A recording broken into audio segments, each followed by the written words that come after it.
This Sunday marks Juneteenth, the holiday that was mostly celebrated in black families to the South to commemorate the end of slavery on June 19, 1865.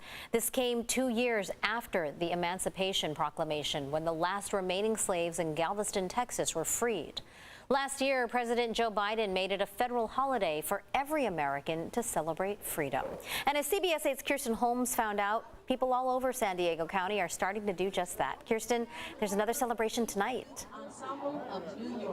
There absolutely is, Marcella. I am live here at the courtyard in East Village. If you take a look behind me, you can see people are already gathering for a big celebration. But I want you to take a look at this exhibit.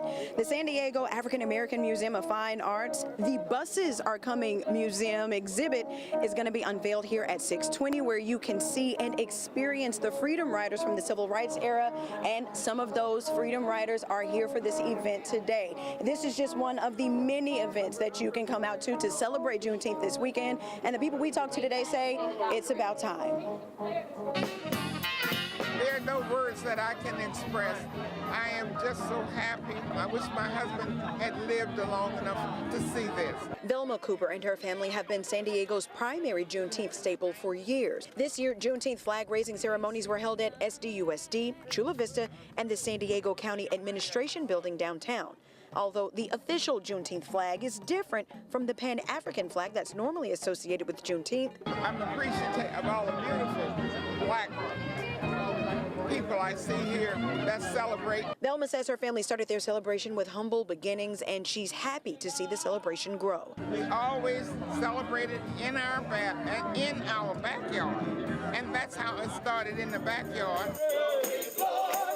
It's only been in the last couple of years that I've learned more about what it represents, and I've wondered why it hasn't had more sort of focus in our education system. Deborah McLaren is the Director of Leadership, Development, Equity, and Access for Chula Vista School District. We still have a lot of work to do as far as making sure everyone has access to the American dream, but the bottom line is it's really mind-boggling to think that 9 generations of my ancestors went through tremendous suffering. Tonight is about the heroes. Gaidi Finney is the Executive Director of the San Diego African American Museum of Fine Arts. Their exhibit starts Friday, June 17th and runs through September 4th at the courtyard.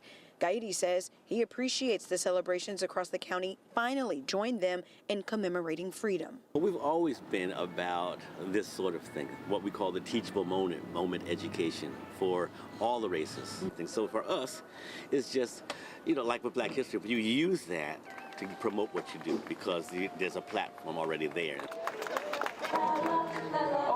As you can hear, they are already getting ready to start to have the fun and start celebrating Juneteenth tonight here at the courtyard. This event is going to be just one of the events that you can come to across the county this weekend. They're going to be here at the courtyard until 9 o'clock. Again, this is the Freedom Riders exhibit. And then tomorrow, you can go to the big Cooper Family Foundation Juneteenth Festival. That's going to be at Memorial Park. That event is also free. It's from 11 until 6:30, again at Memorial Park.